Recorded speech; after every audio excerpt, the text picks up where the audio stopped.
How to remove Meta account from Facebook. If any day any of you are a Facebook user and you would like to remove your Meta account from your Facebook, but you do not know how to do that, just follow the following steps.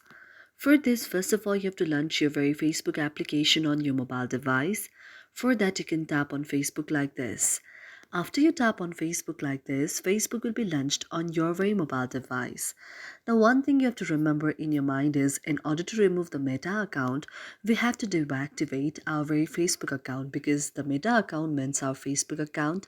And in order to remove our Meta account or our Facebook account, we have to deactivate it. So for this, we have to tap on our profile like this and then go to the option of settings and privacy. After that, we have to tap on settings like this. After tapping on settings, we can see an interface like this. Now here we have to tap on the option of personal details. After tapping in personal details, we have to go to the option of personal details on the downside and then tap on account ownership and control. After tapping here, we need to go to the option of deactivation or deletion and then go to the option of our Meta account or Facebook account.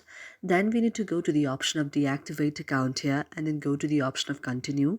After going to the option of continue, again we need to go to the option of continue here. After tapping on the option of continue, now we have to tap on our passport here. And after we go to the option of continue, after tapping on our passport, our Meta account from Facebook will be removed or deactivated. Thank you for watching our video, and if you really like it, do not forget to subscribe our channel.